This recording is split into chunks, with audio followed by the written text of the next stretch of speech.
கன்னிராசிக்காரர்களே, ஒரு நிமிஷம் கவனிங்க. இந்த வீடியோவை நீங்க தவற விட்டீங்கன்னா, நீங்க எதிர்பார்க்காத ஒரு விஷயம் நடக்கலாமுங்க. இத சும்மா ஒரு வீடியோன்னு நெனச்சு பார்க்காதீங்க. இது உங்க வாழ்க்கைக்கு வந்திருக்கும் ஒரு அறிவிப்புங்க. சமீப காலமா உங்க மனசுல ஒரு அழுத்தம், காரணம் தெரியாம ஒரு பயம், இரவு தூங்கும்போது கூட ஏதோ சரியில்லைன்னு ஒரு ஃபீலிங். இது எல்லாம் ஏன் தெரியுமா? உங்க வாழ்க்கையில ஒரு பெரிய மாற்றம் வரப்போகுதுங்க. ஆனா அதுக்கு முன்னாடி ஒரு சின்ன எச்சரிக்கைய கடவுள் தராருங்க. நீங்க இத கவனிக்காம விட்டீங்கன்னா, ஒரு வாய்ப்பு கைவிடப்படலாமுங்க. அல்லது ஒரு உறவு, ஒரு பண விஷயம் உங்க கையில இருந்தே நழுவி போகலாமுங்க. ஆனா பயப்படாதீங்க. இதுக்கு ஒரு வழி இருக்குதுங்க. இன்னும் நேரம் இருக்குதுங்க.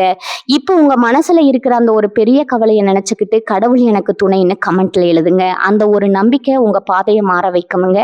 இன்னும் நீங்க நம்ம சேனலை சப்ஸ்கிரைப் பண்ணலைன்னா இப்பவே பண்ணுங்க. ஏன்னா இந்த மாதிரி எச்சரிக்கைகள் எல்லாம் எல்லாருக்கும் கிடைக்காதுங்க.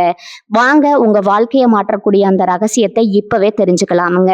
நண்பர்களே, உங்கள் ராசி கன்னி ராசியா? உங்களை பார்க்கும்போது மற்றவர்கள் வியக்கிறார்களா? உங்கள் அறிவாற்றலுக்கும் நேர்த்தியான செயல்களுக்கும் பின்னால ஒரு மிகப்பெரிய ரகசியம் ஒளிந்திருக்குதுங்க. இந்த பிறவியில நீங்க இப்படி இருப்பதற்கு உங்கள் முற்பிறவிதான் காரணம்னு அகத்தியர் பெருமான் தனது நாடி ஜோதிடத்துல சொல்லி இருக்கிறாருங்க. நீங்க முற்பிறவியில ஒரு சாம்ராஜ்யத்தை ஆண்ட ராஜாவா அல்லது அதிகாரமிக்க ராணியா? உங்கள் ஆன்மாவின் ரகசியத்தை இந்த வீடியோவில் விரிவா பார்ப்போமுங்க. புதன் பகவான தனது ராசிநாதனா கொண்ட கன்னிராசி அன்பர்களே, உங்கள் ராசியின் இயல்பு என்பது ஒரு மகா சமுத்திரம் போன்றதுங்க. காலபுருஷ தத்துவப்படி 6வது ராசியா வரும் கன்னி அறிவின் இருப்பிடமாகவும் ஆற்றலின் பிறப்பிடமாகவும் திகழுதுங்க. நீங்க எதையும் கச்சிதமா செய்பவர்கள்னு சொன்னா அது மிகையாகாதுங்க. ஒரு வேலையை தொடங்கினா அது முழுமையான அர்ப்பணிப்புடன் ஈடுபட்டு அதன் நுணுக்கங்களை ஆராய்ந்து மற்றவர்கள் கண்களுக்கு புலப்படாத மிக சிறிய பிழைகளையும் கண்டறிந்து அதை சரி செய்யும் ஆற்றல் உங்களுக்கு மட்டுமே இருக்குதுங்க. இது ஏதோ தற்செயலா இந்த பிறவியில உங்களுக்கு அமைந்த பண்பு அல்லங்க. முற்பிறவியில நீங்க வகித்த உயரிய பதவியின் எச்சமே இந்த துல்லியமான அணுகுமுறைங்க. கன்னிராசிக்காரர்களின் மூளை ஒரு மின்னல் வேக கணினியை போல செயல்படுமுங்க. புதன் பகவான் வித்தைக்கும் புத்திக்கும் காரகர் என்பதால உங்களுக்கு இயல்பாகவே எதையும் பகுப்பாய்வு செய்யும் திறன் அதிகமுங்க. ஒரு செயலை செய்வதற்கு முன்னால அதன் சாதக பாதகங்களை 1000 முறை சிந்திப்பீங்க.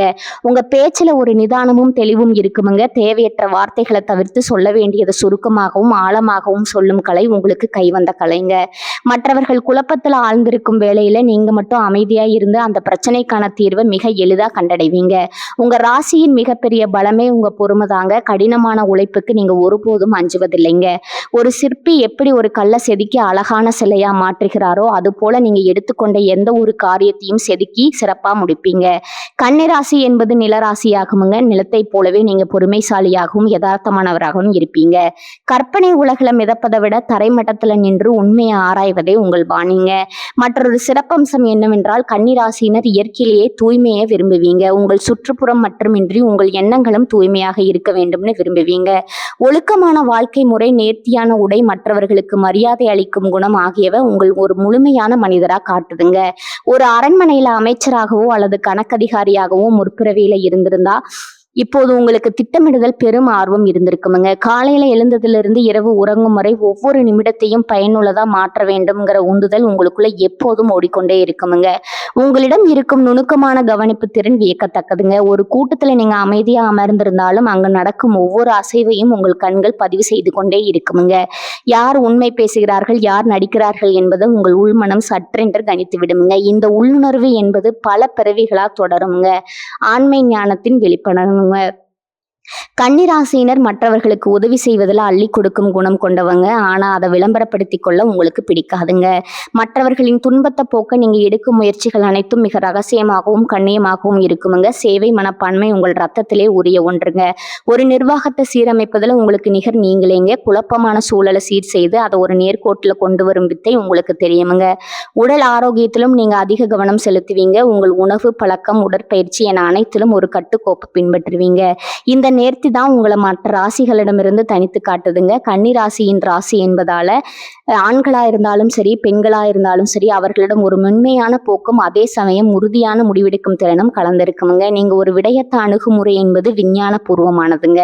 எதையும் ஆதாரம் இல்லாம நம்ப மாட்டீங்க. ஏன், எதற்கு, எப்படிங்கிற கேள்வி உங்க அறிவின் திறவுகோள்களை இந்த தேடல் தான் உங்களை ஒரு சிறந்த மேதையா மாற்றிருக்குமுங்க. கலைத்துறையா இருந்தாலும் சரி, வணிகத்துறையா இருந்தாலும் சரி, நீங்க கால் பதிக்கும் இடத்துல உங்க முத்திரை பதிப்பீங்க. உங்க நேர்மை உங்கள் மிகப்பெரிய சொத்துங்க. கொடுத்த வாக்க காப்பாற்ற எதையும் இழக்க துணியும் உங்கள் குணம் உங்களுக்கு பல நண்பர்களையும் விசுவாசிகளையும் பெற்று தருமுங்க. உங்க முற்பிறவி பயனாகவே உங்களுக்கு தலைமை பண்பு இயல்பாகவே வந்திருக்குமுங்க. ஒரு கூட்டத்தை வழிநடத்துவதும் அவர்களுக்கு தெளிவான பாதையை காட்டுவதும் உங்களுக்கு எளிதான காரியமுங்க. அதிகாரத்துல இருக்கும்போது கர்வப்படாம அந்த அதிகாரத்தை பொது நன்மைக்காக பயன்படுத்தும் பக்குவம் கொண்டவங்க நீங்க. உங்க ராசியின் குறியீடு ஒரு கன்னிப்பெண் கையில கதிர்களை ஏந்திருப்பது போல அமைந்திருக்குமுங்க. இது செழிப்பையும் உழைப்பின் வெற்றியையும் குறிக்குதுங்க. வாழ்க்கையில எத்தனை தடைகள் வந்தாலும் அவற்றை ஒரு சவாலா ஏற்றுக்கொண்டு வெற்றி பெறுவீங்க. தோல்வி உங்களை முடக்கி போடாதுங்க, மாறாக இன்னும் வலுவாக இடச் செய்யுங்க. இந்த பிறவியில நீங்க ஒரு ராஜாவை போலவோ அல்லது ராணியை போலவே உணர்வதற்கு காரணம் உங்க ஆன்மாவுல பதிந்துள்ள அந்த பழைய நினைவுகள் தாங்க. உங்க அறிவாற்றல் என்பது முற்பிறவி தவம்ங்க. உங்க உழைப்பு என்பது இந்த பிறவிக்கான வெற்றி பாதைங்க. கன்னிராசியில பிறந்த நீங்க உண்மையிலேயே ஒரு அதிசய பிறவிதாங்க. உங்க வாழ்வில ஒவ்வொரு அடியும் ஒரு வரலாற்று சாதனைக்கான தொடக்கமே. அகத்திய மாமுனிதர் தனது ஞான பெருக்கில கன்னிராசினரை பற்றி குறிப்பிடும்போது அவர்களின் ஆன்மா சுமந்து வரும் அந்த பழைய அரச வம்சத்து நினைவுகளை பற்றி மிக தெளிவா விளக்கியிருக்கிறாருங்க. கன்னிராசியில பிறந்த பெரும்பாலானவர்கள் முற்பிறவியில ஒரு சாதாரண மனிதராக வாழ்ந்திருக்க வாய்ப்பே இல்லைங்க. நீங்க ஒரு பெரும் நிலப்பரப்பை தனது ஆளுகைக்கு கீழ் வைத்திருந்த பேராற்றல் மிக்க மன்னர்களாகவோ அல்லது ஒரு தேசத்தின் தலையெழுத்தையே மாற்றியமைத்து அறிவு கூர்மை கொண்ட அரசியாராகவோ இருந்திருக்க கூடுமுங்க. உங்க ஒவ்வொரு அசைவிலும் பேச்சிலும் இப்போதும் அந்த தழும்புகள் மறைந்து கிடக்குமுங்க. ஏன், உங்களுக்கு தெரியாமலேயே ஒரு கம்பீரம் உங்களை சுற்றி எப்போதும் நிலவுங்கிறது எப்போதாவது யோசிச்சிருக்கீங்களா? ஒரு கூட்டத்துல நீங்க நுழையும் போது உங்களை அறியாமலேயே மற்றவர்கள் உங்களுக்கு ஒரு மரியாதை தருகிறாங்க. ஏன்னா அது உங்கள் ஆன்மாவில் பதிந்துள்ள அந்த சிம்மாசனத்தின் நிழலாகுமுங்க. அன்று நீங்க உயரமான பீடத்தில் அமர்ந்து ஆயிரக்கணக்கான மக்களுக்கு தீர்ப்பு வழங்கிங்க. அந்த அதிகாரம் இப்போதும் உங்க கண்கள்ல ஒரு மின்னலா தெரியுங்க. முற்பிறவியில நீங்க ஒரு நாட்டின் சட்டத்திட்டங்களை வகுத்தவர் என்பதாலதான் இந்த பிறவியிலும் எதையும் ஒரு நெறிமுறைப்படி மிக துல்லியமா செய்ய வேண்டும்னு துடிக்கிறீங்க. நிர்வாகத்திறன் என்பது உங்களுக்கு ரத்தத்திலே ஊறிய ஒரு கரைங்க. ஒரு ராஜ்யத்தின் வரவு செலவு கணக்குகளை பார்ப்பது முதல் போர்க்களத்துல படைகளை அனுபவிக்க செய்வது வரை அனைத்தையும் நீங்க நுணுக்கமா கவனித்திருப்பீங்க. அதனாலதான் இன்று உங்க வீட்டுல ஒரு சிறு பொருள் தவறான இடத்துல இருந்தாலும் உங்க மனம் பதறதுங்க. ஒழுங்கற்ற தன்மையை உங்களால ஒருபோதும் சகித்து கொள்ள முடியாதுங்க. ஒரு அரசன் தன் கோட்டையை எவ்வளவு தூய்மையாகவும் பாதுகாப்பாகவும் வைத்திருப்பானோ அதே மனநிலை இன்றும் உங்களை தொடருதுங்க. அகத்தியர் முனிவர் கூறுகிறார், கன்னிராசியினர் பேசுவதை கவனிச்சா அதில் ஒரு அதிகார தோரணையும் அதே சமயம் ஆழ்ந்த நீதியும் கலந்திருக்குமுங்க. மற்றவர்களுக்கு ஆலோசனை வழங்குவதில் நீங்க ஏன் இவ்வளவு வல்லவரா இருக்கிறீர்கள்? ஏனெனில் அன்று நீங்க அமைச்சர்களுக்கும் தளபதிகளுக்கும் கட்டளையிட்டவருங்க.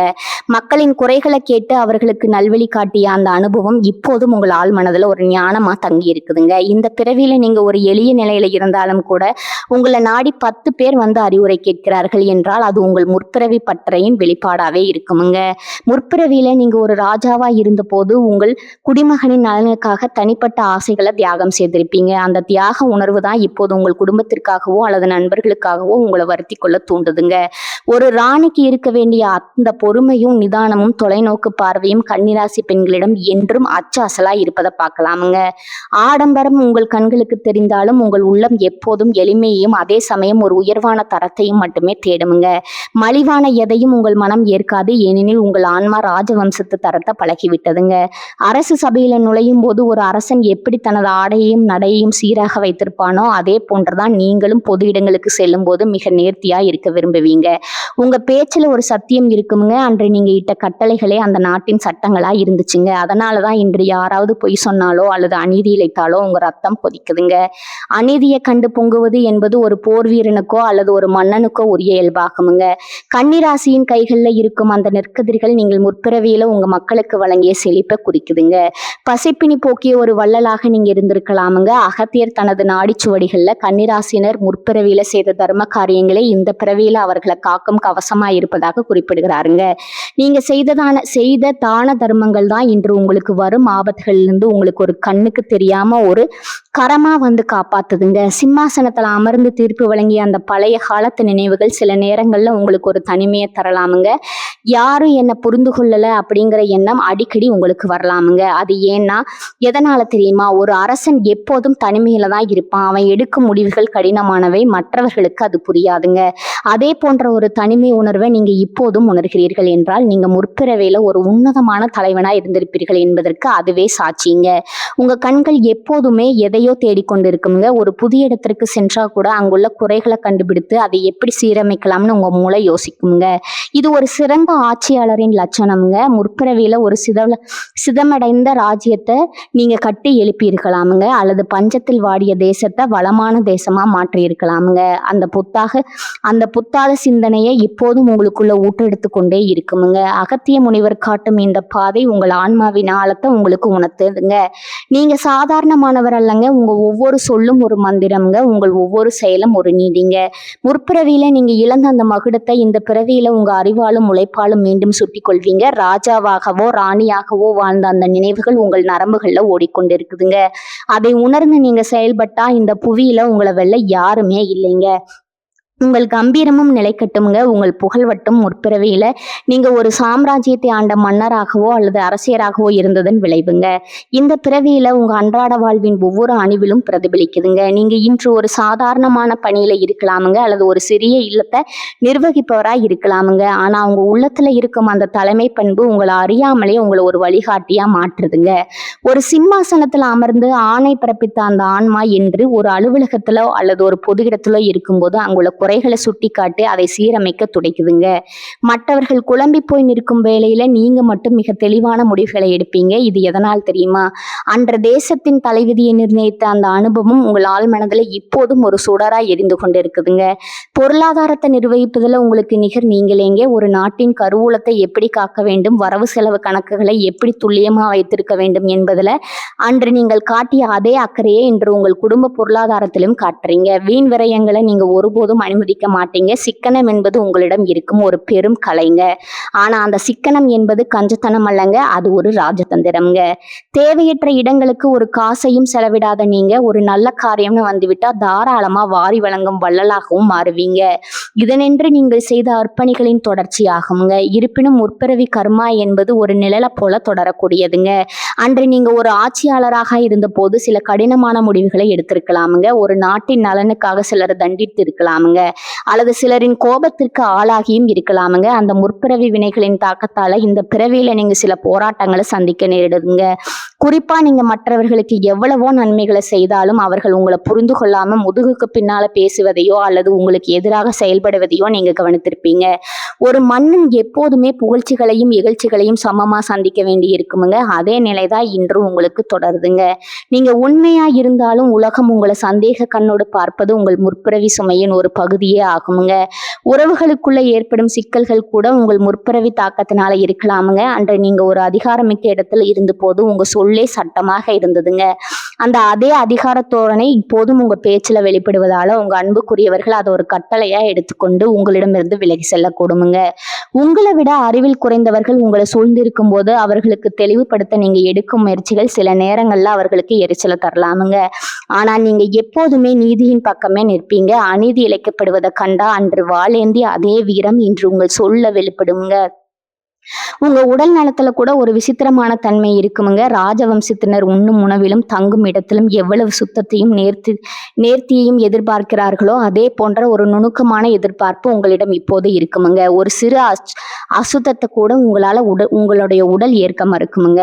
இது உங்கள் ஆன்மா பழகி போன அந்த உயர்வான வாழ்வியலின் அடையாளம் ஆகுமுங்க. சில நேரங்கள்ல காரணமே இல்லாம உங்களுக்கு ஒரு மன அழுத்தம் அல்லது ஒரு பாரம் தோன்றுமுங்க. அது வேறொன்றும் இல்லைங்க, அன்று ஒரு தேசத்தின் பாரத்தை சுமந்த உங்க ஆன்மா இன்றும் ஏதோ ஒரு பெரிய பொறுப்பை தேடி அலையுதுங்கிறது அறிகுறிங்க. நண்பர்களே, கன்னிராசியில் பிறந்த நீங்க இந்த பிறவியில் சந்திக்கும் ஒவ்வொரு சவாலும் உங்களை பக்குப்படுத்தவே வந்திருக்குதுங்க. முற்பிறவியில நீங்க செய்த தவங்கள் உங்களுக்கு தடையற்ற அறிவை தந்துருக்குங்க. அதே சமயம் அன்று அறியாமல் செய்த பிழைகள் இன்று தடைகளா உங்களுக்கு வந்திருக்குமுங்க. ஆனா கவலைப்படாதீங்க. ஒரு தேர்ந்த போர் வீரன் எப்படி களத்துல நின்று போரிட்டு வெற்றி பெறுவானோ அதே போன்று நீங்க உங்க மதியுகத்தால இந்த தடைகளை உடைத்தெறிவீங்க. உங்க உழைப்பும் நேர்மையும் இறை நம்பிக்கையும் உங்களை மீண்டும் ஒரு உயர்ந்த நிலைக்கு கொண்டு செல்லுங்க. சிம்மாசனம் இப்போது இல்லாவிட்டாலும் உங்கள் குணத்தால நீங்க பலரின் இதயங்கள்ல சிம்மாசனம் போட்டு அமர்ந்திருக்கிறீங்க. உங்க சொல்லுக்கு இன்றும் ஒரு வலிமை இருக்குதுங்க. உங்கள் ஆலோசனைகள் பலரின் வாழ்வை மாற்றி இருக்குதுங்க. இதுவே நீங்க பெற்று வந்த பெரும் பாக்கியம்ங்க. கர்ம வினைகளை கண்டு அஞ்சாம கடமையை சரியா செய்யும் போது அந்த வினைகளை உங்களுக்கு ஞானத்தை தருமுங்க, ஏணிகளா மாறுங்க. ராஜாவா வாழ்ந்த நினைவுகளை ஒரு சக்தியா மாற்றிக்கொள்ளுங்க. இந்த பிறவியிலும் நீங்க ஒரு வெற்றியாளராகவே வலம் வருவீங்க. உங்க பயணம் வெற்றிகரமா அமைய அகத்தியர் பெருமானின் ஆசிகள் எப்போதும் உங்களுக்கு இருக்குதுங்க. அகத்திய மாமுனிவர் தனது ஞான பெருக்கல் கன்னிராசினருக்கான கர்ம வினைகளை தீர்க்கும் ரகசியங்களை மிக நுணுக்கமா விளக்கி இருக்கிறாருங்க. முற்பிறவியில நீங்க ஒரு அதிகாரமிக்க இடத்துல இருந்த போது அறியாமல் செய்த பிழைகளுக்கு உங்க சொல்லால் பாதிக்கப்பட்டவர்களின் மன வருத்தமும் இந்த பிறவியில ஒரு தடையா உருவெடுக்கலாமுங்க. இந்த தடைகளை உடைத்து இழந்த அந்த ராஜயோகத்தை மீண்டும் இந்த பிறவியில நீங்க அனுபவிக்க வேண்டும் என்றால் அதற்கு சில ஆன்மீக சாவிகள் தேவைப்படுதுங்க. அந்த சாவிகளின் முதன்மையானது அறம் செய்தல், அறம் செய்ய விரும்பு என்பதற்கு இணங்க நீங்க செய்யும் தர்மம் உங்கள் தலைமுறையை காக்கும் கவசமா மாறுங்க. குறிப்பா ஆதரவற்றவர்களுக்கு அன்னதானம் செய்வது என்பது சாதாரண ஒரு தானம் அல்லங்க. ஒரு பசித்த வயிறு குளிரும் போது அந்த ஆன்மா தரும் ஆசி என்பது 1000 மந்திரங்களுக்கு சமம்ங்க. முற்பிறவியில நீங்க ஒரு நாட்டு ஆண்ட மன்னரா இருந்த போது உங்களுடைய தேசத்து மக்கள் பசியின்றி வாழ்வதை உறுதி செய்திருப்பாங்க. அதே கடமையை இந்த பிறவியில ஒரு எளிய மனிதரா நீங்க தொடரும் போது அந்த பழைய புண்ணிய கணக்குகள் மீண்டும் உயிர் பெறுமுங்க. சனிக்கிழமைகள்ல அமாவாசை தினங்கள்ல இயலாதவர்களுக்கு உங்க கையால உணவளிப்பதன் மூலம் உங்க ஜாதகத்துல இருக்கும் எத்தகைய தோஷங்களும் விலகி ஓடுமுங்க. அன்னமிட்ட கைகள் ஒருபோதும் அலைந்து தெரியாது என்பது முன்னோர்கள் வாக்குங்க. அந்த வாக்கு உங்க வாழ்வில் நிஜமாகுங்க. அடுத்ததா கன்னிராசிக்கு அதிபதியான புதன் பகவானை வலிமைப்படுத்த வேண்டியது அவசியம்ங்க. புதன் என்பது அறிவின் காரகன், வித்தையின் அதிபதிங்க. புதன்கிழமைகள்ல நீங்க மேற்கொள்ளும் வழிபாடுகள் உங்கள் வாழ்வின் போக்கையே மாற்றி அமைக்குமுங்க. பச்சை நிற ஆடைகள் அணிவதும் அன்று முழுவதும் பசுக்களுக்கு புல் அல்லது அகத்துக்கீரை வழங்குவதும் உங்க கர்ம வினைகளை கரைக்குமுங்க. அருமருந்துங்க. புதன்கிழமை அன்று அதிகாலையில எழுந்து நீராடி மகாவிஷ்ணுவின் திருநாமங்களை உச்சரிப்பது உங்களுக்கு ஒரு பெரும் பாதுகாப்பை தருமுங்க. விஷ்ணு சகஸ்கரநாமம் போன்ற புனிதமான மந்திரங்களை ஓதுவது அல்லது கேட்பது உங்கள் இல்லத்துல லட்சுமி கடாட்சத்தை நிலைக்க செய்யுமுங்க. அகத்தியர் பெருமான் வலியுறுத்தும் மற்றொரு முக்கிய விஷயம் திருக்கடையூர் போன்ற புனித தலங்களுக்கு சென்று வழிபடுவது அல்லது உங்கள் குலதெய்வ கோயில்ல நெய் தீபம் ஏற்றி வழிபடுவது ரொம்பவும் சிறப்புங்க. எண்ணெய் தீபத்தை விட நெய் தீபம் உங்க வாழ்வில் இருக்கும் இருளை அகற்றி ஒளிமயமான பாதையை திறந்து விடுமுங்க. உங்க பேச்சுல எப்போதும் இனிமையை கடைபிடிக்க வேணுமுங்க. முற்பிறவி அதிகார தோரணை இந்த பிறவியில மற்றவர்களுக்கு தெற்பெருமையா தெரியலாமுங்க. அதை தவிர்த்து பணிவோடும் பொறுமையோடும் நீங்க பேச தொடங்கினா இழந்த செல்வாக்கும் புகழும் உங்களை தேடி வருமுங்க. பெரியோர்களுடைய சாதுக்களிடம் ஆசி பெறுவது உங்கள் கர்மாவை துரிதமா குறைக்குமுங்க. மகான்களின் பாலங்களை தொட்டு வணங்கும் போது அவர்களின் தகவலிமையால ஒரு சிறு பகுதி உங்கள் வினைகளை எரிக்கும் நெருப்பாக மாறுமுங்க. கன்னிராசியினர் பொதுவாகவே புத்திசாலிகள் என்பதால உங்க அறிவை மற்றவர்களுக்கு நல்வழி காட்ட பயன்படுத்த வேண்டுமுங்க. கல்வி கற்க வசதியற்ற குழந்தைகளுக்கு புத்தகங்கள் வாங்கி கொடுப்பது அல்லது அவர்களுக்கு பாடம் சொல்லி கொடுப்பது புதன் பகவானுக்கு நீங்க செய்யும் மிகப்பெரிய பூசையாகுங்க. வித்யாதானம் என்பது எல்லா தானங்களிலும் மேலானதுங்க. இது உங்களை ஒரு உயர்ந்த மேதையாக உலகிற்கு அடையாளம் காட்டுமுங்க. வளர்ப்பிறை சதுர்த்தி அல்லது பிரதோஷ காலங்கள்ல சிவபெருமானையும் நந்தி தேவரையும் வணங்குவது உங்கள் மன அழுத்தத்தை போக்கி தெளிவான சிந்தனையை தருமுங்க. உள்ளத்துல வேரோடு பிடுங்கி எறியுங்க உங்களுடைய எதிர்மறை எண்ணங்களை. மன்னிக்கும் குணம் ஒரு அரசனுக்குரிய மிகப்பெரிய பண்புங்க. உங்களை வஞ்சித்தவர்களை மனதார மன்னித்து விட்டு கொடுங்க. அந்த மன்னிப்பு உங்க ஆன்மாவை லேசாக்குமுங்க. உங்களுக்கு வர வேண்டிய ராஜயோகத்தை விரிவுபடுத்துமுங்க. உங்க வீட்டுல ஒரு சிறிய செடி வளர்ப்பது அல்லது மரம் நடுவது கூட கன்னிராசிக்குரிய பரிகாரங்கள்ல உண்டுங்க. நிலராசியான உங்களுக்கு மண்ணோடு தொடர்பு இருப்பது உங்கள் ஆற்றல் அதிகரிக்குமுங்க. இயற்கையாகவே நேசிப்பதும் நீர்நிலைகளை பாதுகாப்பதும் கூட ஒரு வகையான வழிபாடுங்க. இந்த சிறு சிறு மாற்றங்கள் உங்க வாழ்க்கையில மிக பெரும் அதிர்ஷ்டத்தை தேடி தடுமுங்க. ராஜயோகம் என்பது ஏதோ ஒரு இடத்துல ஒளிந்திருக்கு இல்லைங்க. அது உங்க தர்மத்திலும் நேர்மையிலும் இறை நம்பிக்கையிலும் குடிக்கொண்டிருக்குதுங்க. நம்பிக்கையோடு செயல்படுங்க. வெற்றி உங்கள் வசம் வருமுங்க. கன்னிராசினரே, உங்க கையில இப்போது செங்கோல் இல்லாவிட்டாலும் உங்கள் அறிவும் நேர்மையும் தான் உங்கள் கிரீடம்ங்க. நீங்க செய்யும் ஒவ்வொரு நல்ல காரியமும் உங்கள் முற்பிறவி ராஜ சிம்மாசனத்தை நோக்கி உங்களை அழைத்து செல்லுங்க. நீங்க பிறப்பால ஒரு வெற்றியாளர் என்பதை ஒருபோதும் மறக்காதீங்க. உங்க வாழ்வில் நடந்த ஏதாவது ஒரு அதிசயம் உங்கள் முற்பிறவியை நினைவூட்டுறதாங்கிறத அதை கீழே கமெண்ட்ல சொல்லுங்க. கன்னிராசிக்காரர்களே, இந்த வீடியோவை இவ்வளவு நேரம் முழுசா பார்த்ததுக்கு ஒரு அர்த்தம் இருக்குதுங்க. நீங்க வாழ்க்கையை சும்மா வாழ்ந்துட்டு போறவங்க இல்ல, ஒரு இலக்கை கொண்டு வாழ்க்கையை வாழ்றவங்க. சில நேரம் வாழ்க்கை உங்களை சோதிச்சிருக்கலாமுங்க. சில விஷயங்கள் நம்ம கையில இருந்தும் நழுவி போயிருக்கலாமுங்க. அதனால நீங்க மனசு உடைஞ்சு போன நேரங்களும் இருக்குமுங்க. ஆனா ஒரு விஷயம் மறந்துடாதீங்க, அந்த ஒவ்வொரு அனுபவமும் உங்களை உருவாக்கி இருக்குதுங்க. இன்னைக்கு நீங்க எவ்வளவு ஸ்ட்ராங்கா இருக்கீங்கன்னா அது அந்த கஷ்டங்களால தாங்க. இப்ப நீங்க நிக்கிற இந்த நிலை ஒரு முடிவு இல்லைங்க, அது ஒரு பவர்ஃபுல்லான ஸ்டார்டிங் பாயிண்ட்டுங்க. ஜோதிடம் என்ன சொல்லுது தெரியுமா? உங்க வாழ்க்கை மெதுவா ஒரு நல்ல பாதைக்கு திரும்புதுங்க. நீங்க எதிர்பார்த்த அந்த மாற்றம் அதிக தூரத்துல இல்லைங்க. ஆனா அந்த மாற்றத்தை அனுபவிக்கணும்னா ஒரு விஷயம் மட்டும் தேவைங்க. அதுதான் உங்க நம்பிக்கைங்க. நீங்க உங்களை நம்பணும், உங்க முடிவுகளை நம்பணும், உங்க பாதையை நம்பணுங்க. ஏன்னா நீங்க நம்புற அளவுக்கு தான் வாழ்க்கை உங்களுக்கு திரும்ப கொடுக்குமுங்க. இப்ப இருந்து என்ன ஆகுமோன்னு பயப்படுறதை விட்டுட்டு என்னால முடியுமான்னு நம்ப ஆரம்பிங்க. என்னால முடியும்னு நம்ப ஆரம்பிங்க. அந்த ஒரு மாற்றம் உங்க வாழ்க்கையை முழுக்க மாற்றுமுங்க. நீங்க தோல்வியை பார்த்தவங்க இல்ல, நீங்க கத்துக்கிட்டவங்க.